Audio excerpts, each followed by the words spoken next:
नहीं रहबा तो सुतब के करा रामे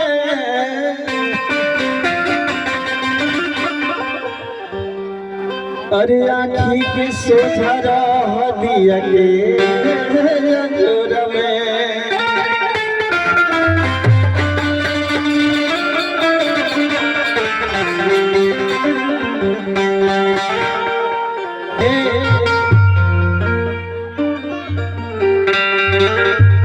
अरे हमारी राजा जी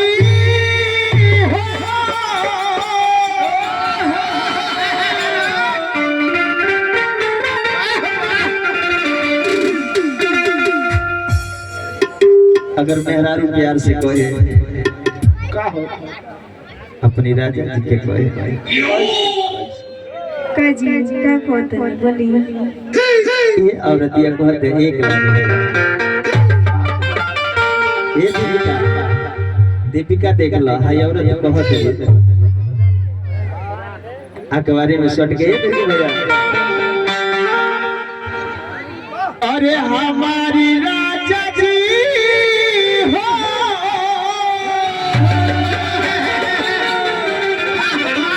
अरे हाय हमारी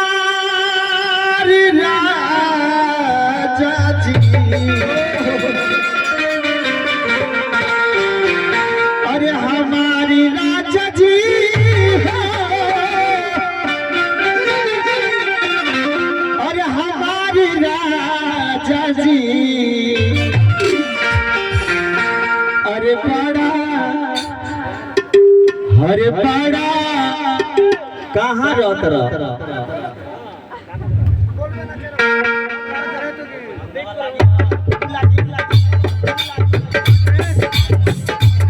हमारी राजा जी हमारी राजा जी हमारी राजा जी हमारी राजा जी बड़ा प्यार से जलावे हमारी राजा जी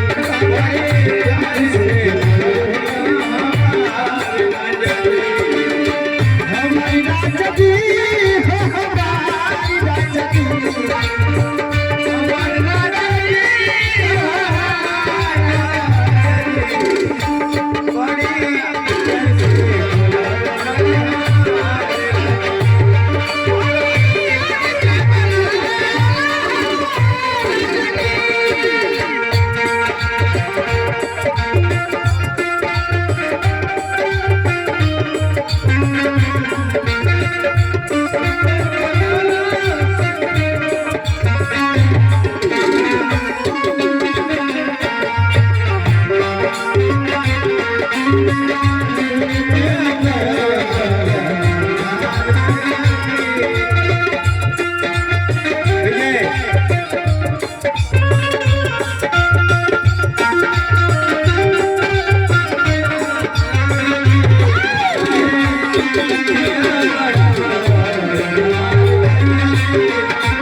और देखिए अजय ड्राइवर साहब भैया के तरफ से उचौली के धरती से भैया के तरफ से सुंदर सा पुरस्कार है और भी ना ले चलो और साथ ही साथ हमने के पिता हमारी राजा जी हमारी राजा जी हमारी राजा जी प्यारी से बुलावे हमारी राजा जी प्यारी से बुलावे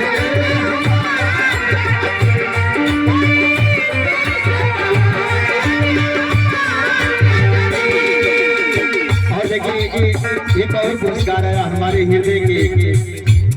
पास में रहते हृदय में रहते आदरणीय आप कुछ न कुछ सीखने के मिलेला आदरणीय हमारे भैया 1 लाख भैया बिरहा के और देखिए झप्पू एंटरटेनमेंट ये भी भैया तो बस मित्र के कर बस ध्यान कर बंद मत कर कहेगा दिन में खाकल खेतैले सजवा कोइला काने से आइले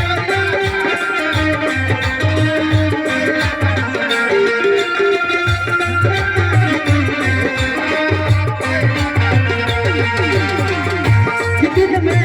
खाकल खेतैले सजवा कोइला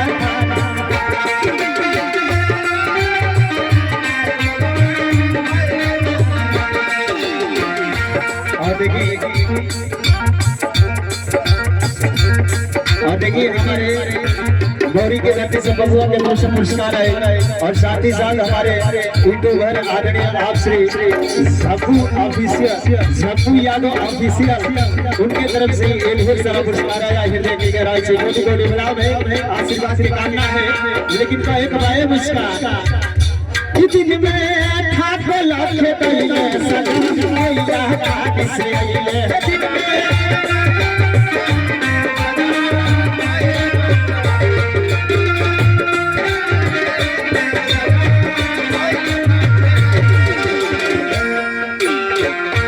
वही के धनिया